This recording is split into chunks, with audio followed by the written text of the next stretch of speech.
I was meeting with a group of businessmen the other day, and I was talking about what we claim as our values. I know I had a claimed value in my business that God was first, my family second, and business was third. But you know, what I needed to do was convert those claimed values into practiced values.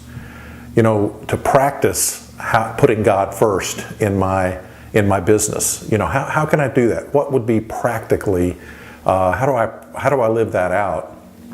And so I thought about the fact that as business people, we're always talking to somebody in our business, either a colleague or a customer, and they're sharing some story about their life, something that's happened to them, someone who's passed away, or someone who has cancer, or just whatever problems that they're dealing with. In a lot of our conversations, those things come out.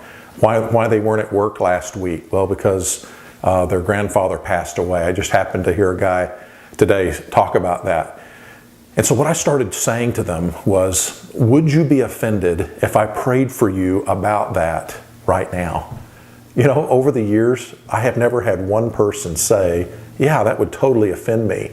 No, in fact, in our culture today, people are like heightened to not being able to be offended. They're like unoffendable. And again, maybe because I live in the Midwest, people are less offendable, right? But every time I've said that, I've even had people come back later. I remember talking to a customer, and they were trying to sell their house, and it hadn't sold in months and months. And it was a huge source of irritation and worry and fear. And so I said, hey, would you be offended if I prayed for you about that right now? And they said, no. I said, okay, I'll pray. And so I prayed something like, Lord, would you help these people sell their house? Would you help them get $188,000 for it, which was what they were trying to get, you know, that the sale would go through quickly, and that you'd prepare that person that's going to buy it, that they'll be able to get the loan, and on and on. I don't even really honestly remember praying what I prayed. I just remember having prayed for them. Months later, got back with this particular person, and they said, Greg, you prayed specifically that God would sell our house for $188,000 and on and on. And they said, it actually happened exactly like that. He said, you know, I've never heard anybody pray really specifically like you did. And I go, I did? I prayed. I don't remember praying it like that. In fact, I'd be a little weirded out by praying something so specific, because then I'm thinking, well, what if it doesn't happen exactly like that? But anyway, God just used that prayer to really have an impact.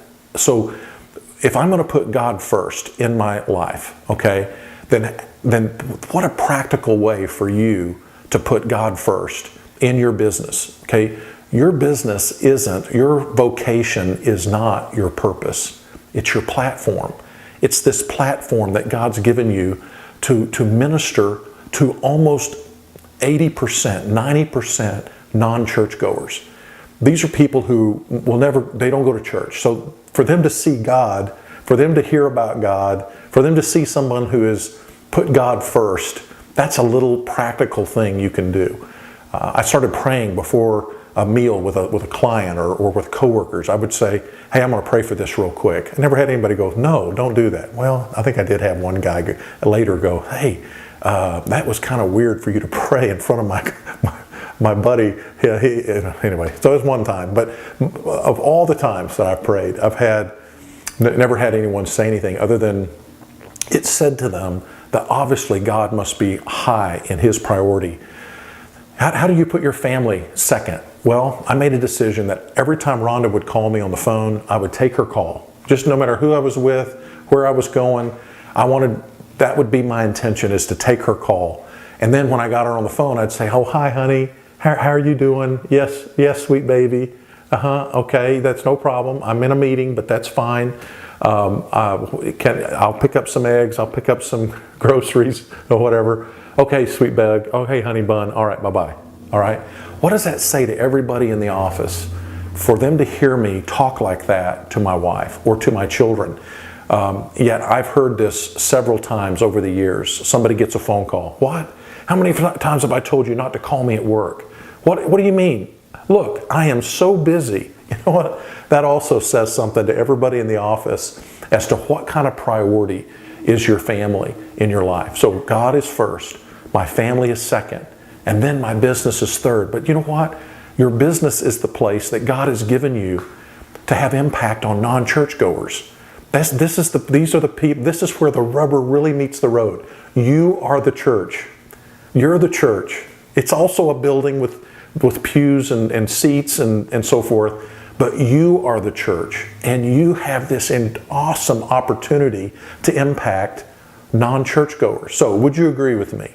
Non-churchgoers don't go to church, right?